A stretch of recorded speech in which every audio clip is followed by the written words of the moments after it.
श्री रामचंद्र भगवान की जय। गोपाल जी महाराज की जय।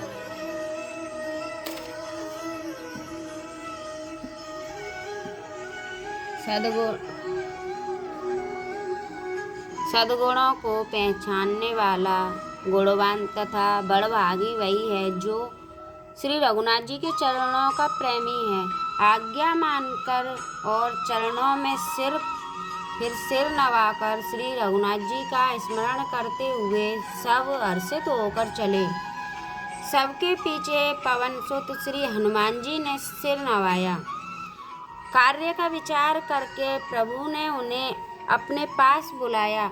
उन्होंने अपने कर कमल से उनके सिर का स्पर्श किया तथा अपना सेवक जानकर उन्हें अपने हाथ की अंगूठी उतार कर दी और कहा, बहुत प्रकार से सीता को समझाना और मेरा बल तथा विरह प्रेम कहकर तुम शीघ्र लौट आना।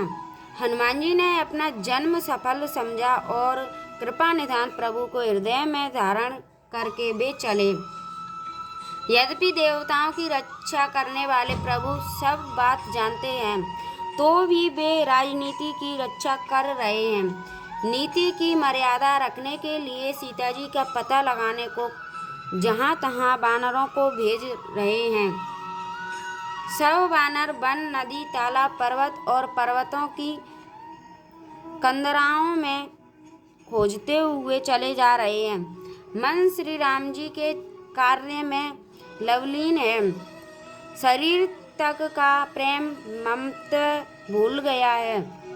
कहीं किसी राक्षस से भेंट हो जाती है तो एक एक चपत में ही उनके प्राण ले लेते हैं। पर्वतों और वनों में को बहुत प्रकार से खोज रहे हैं। कोई मुनि मिल जाता है तो पता पूछने के लिए उसे सब घेर लेते हैं।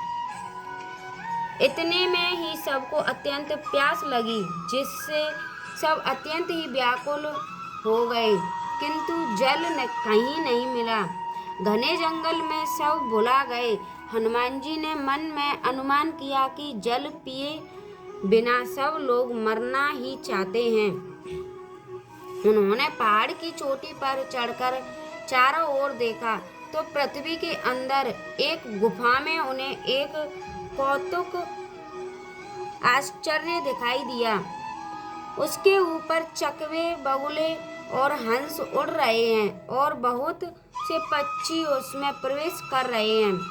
पवन कुमार हनुमान जी पर्वत से उतर आए और सबको ले जाकर उन्होंने वह गुफा दिखलाई। सबने हनुमान जी को आगे कर लिया और वे गुफा में घुस गए। देर नहीं की। अंदर जाकर उन्होंने एक उत्तम उपवन, बगीचा और तालाब देखा जिसमें बहुत से कमल खिले हुए हैं। वही एक सुंदर मंदिर है जिसमें एक तपोमूर्ति स्त्री बैठी है। दूर से ही सबने उसे सिर नवाया और पूछने पर अपना सब वृतांत कह सुनाया। तब उसने कहा, जलपान करो और भांति भांति के रसीले सुंदर फल खाओ। आज्ञा पाकर सबने स्नान किया, मीठे फल खाए और फिर सब उसके पास चले आए। तब उसने अपनी सब कथा कह सुनाई और कहा, मैं अब वहाँ जाऊँगी जहाँ श्री रघुनाथ जी हैं। तुम लोग आंखें मूंद लो और गुफा को छोड़कर बाहर जाओ। तुम सीता जी को पा जाओगे। पछताओ नहीं, निराश ना हो। आंखें मूंदकर फिर जब आंखें खोली तो सब वीर क्या देखते हैं कि सब समुद्र के तीर पर खड़े हैं। मंगल भवनीय मंगल हारी द्रवहु सुदशरथ अजिर बिया। राम सिया राम सिया राम जय जय राम। मेरे प्रभु राम जय जय राम। और वह स्वयं वहाँ गई जहाँ श्री रघुनाथ जी थे। उसने जाकर प्रभु के चरण कमलों में मस्तक नवाया और बहुत प्रकार से विनती की। प्रभु ने उसे अपनी अनपायनी अचल भक्ति दी। प्रभु की आज्ञा सिर पर धारण कर और श्री राम जी के युगल चरणों को, जिनकी ब्रह्मा और महेश भी वंदना करते हैं, हृदय में धारण कर वह स्वयं प्रभा बदरिकाश्रम को चली गई। यहाँ बानरगण मन में विचार कर रहे हैं कि अवधि तो बीत गई पर काम कुछ ना हुआ। सब मिलकर आपस में बात करने लगे कि हे भाई, अब तो सीता जी की खबर लिए बिना लौटकर भी क्या करेंगे। अंगद ने नेत्रों में जल भरकर कहा कि दोनों ही प्रकार से हमारी मृत्यु हुई है। यहाँ तो सीता जी की सुध नहीं मिली और वहाँ जाने पर वानरराज सुग्रीव मार डालेंगे। वे तो पिता के वध होने पर ही मुझे मार डालते। श्री राम जी ने ही मेरी रक्षा की, इसमें सुग्रीव का कोई एहसान नहीं है। अंगद बार बार सबसे कह रहे हैं कि अब मरण हुआ, इसमें कुछ भी संदेह नहीं है।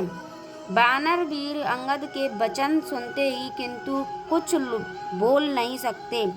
उनके नेत्रों से जल बह रहा है। एक क्षण के लिए सब सोच में मग्न हो गए रहे, फिर सब ऐसा वचन कहने लगे, हे सुयोग्य युवराज, हम लोग सीता जी की खोज लिए बिना नहीं लौटेंगे। ऐसा कहकर लवण सागर के तट पर जाकर सब वानर कुश बिछाकर बैठ गए। जाम्बवान ने अंगद का दुख देखकर विशेष उपदेश की कथाएं कही। वे बोले, हे तात, श्री राम जी को मनुष्य न मानो, उन्हें निर्गुण ब्रह्म अजय और अजन्मा समझो। हम सब सेवक अत्यंत बड़भागी हैं जो निरंतर सगुण ब्रह्म श्री राम जी में प्रीति रखते हैं। देवता, पृथ्वी, गौ और ब्राह्मणों के लिए प्रभु अपनी इच्छा से किसी कमबंद से नहीं अवतार लेते हैं। वहाँ सगुणापासक भक्तगण सलोक्य, समीप्य, सारूप्य, शास्त्री और सायुज्य सब प्रकार के मोक्षों को त्याग कर उनकी सेवा में साथ रहते हैं। इस प्रकार जाम्बवान बहुत प्रकार से कथाएं कह रहे हैं।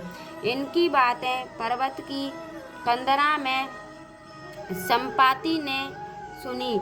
बाहर निकलकर उसने बहुत से बानर देखे।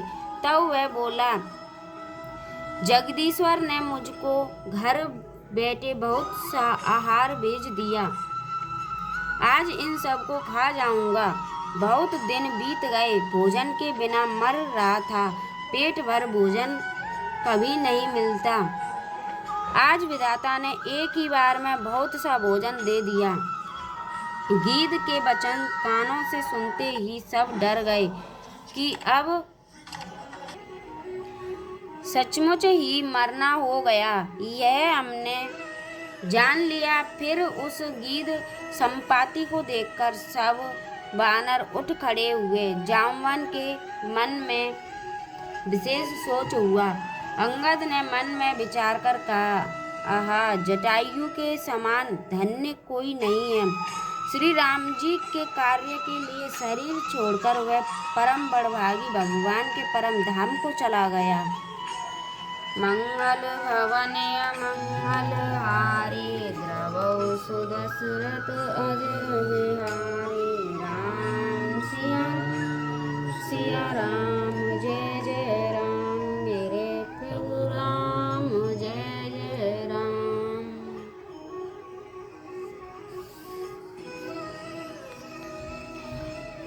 हर्ष और शोक से युक्त वाणी समाचार सुनकर वह पक्षी संपाति वानरों के पास आया। वानर डर गए। उनको अभय करके अभय वचन देकर उसने पास जाकर जटायु का वृतांत पूछा। तब उन्होंने सारी कथा उसे कह सुनाई। भाई जटायु की करनी सुनकर संपाति ने बहुत प्रकार से श्री रघुनाथ जी की महिमा वर्णन की। उसने कहा, मुझे समुद्र के किनारे ले चलो, मैं जटायु को तिलांजलि दे दूं। इस सेवा के बदले मैं तुम्हारी वचन से सहायता करूंगा, अर्थात सीता जी कहाँ हैं सो बतला दूंगा। जिसे तुम खोज रहे हो उसे पा जाओगे। समुद्र के तीर पर छोटे भाई जटायु की क्रिया श्राद्ध आदि करके संपाति अपनी कथा कहने लगा। हे वीर वानरों, सुनो, हम दोनों भाई उठती जवानी में एक बार आकाश में उड़कर सूर्य के निकट चले गए। वह जटायु तेज नहीं सह सका, इससे लौट आया, किंतु मैं अभिमानी था, इसीलिए सूर्य के पास चला गया। अत्यंत अपार तेज से मेरे पंख जल गए। मैं बड़े जोर से चीख मार कर जमीन पर गिर पड़ा। वहाँ चंद्रमा नाम के एक मुनि थे। मुझे देखकर उन्हें बड़ी दया लगी। उन्होंने बहुत प्रकार से मुझे ज्ञान सुनाया और मेरे देहजनित देह संबंधी अभिमान को छुड़ा दिया। उन्होंने कहा, त्रेतायुग में साक्षात परम ब्रह्म मनुष्य शरीर धारण करके उनकी स्त्री को राक्षसों का राजा हर ले जाएगा। उसकी खोज में प्रभु दूत भेजेंगे। उनसे मिलने पर तू पवित्र हो जाएगा और तेरे पंख उग आवेंगे। चिंता ना कर, उन्हें तू सीता जी को दिखा देना। मुनि की वह वाणी आज सत्य हुई। अब मेरे वचन सुनकर तुम प्रभु का कार्य करो। त्रिकुट पर्वत पर लंका बसी हुई है। वहाँ स्वाभाविक ही से निडर रावण रहता है। वहाँ अशोक नाम का उपवन बगीचा है जहाँ सीता जी रहती है। इस समय भी वे सोच में मग्न बैठी हैं। मैं उन्हें देख रहा हूँ, तुम नहीं देख सकते, क्योंकि गीध की दृष्टि अपार होती है, बहुत दूर तक जाती है। क्या करूँ, मैं बूढ़ा हो गया, नहीं तो तुम्हारी कुछ तो सहायता अवश्य करता। जो 100 योजन 400 कोस समुद्र लांघ सकेगा और बुद्धि निधान होगा, वही श्री राम जी का कार्य कर सकेगा। निराश होकर घबराओ मत, मुझे देखकर मन में धैर्य धरो। देखो, श्री राम जी की कृपा से देखते ही देखते मेरा शरीर कैसा हो गया। बिना पाँख का बेहाल था, पाँख उगने से सुंदर हो गया। पापी भी जिनका नाम स्मरण करके अत्यंत अपार भवसागर से तर जाते हैं, तुम उनके दूत हो। अतः कायरता छोड़कर श्री राम जी को हृदय में धारण करके उपाय करो। काकुसंडी जी कहते हैं, हे गरुड़ जी, इस प्रकार कहकर जब गीध चला गया तब उन वानरों के मन में अत्यंत विस्मय हुआ। सब किसी ने अपना अपना बल कहा, पर समुद्र के पार जाने में सभी ने संदेह प्रकट किया। मंगल भवने मंगल हारे, द्रवौ सुदशरथ अजर बिहारी। राम सिया राम, जय जय राम, मेरे प्रभु राम, जय जय राम। बोले रामचंद्र भगवान की जय। सीता मैया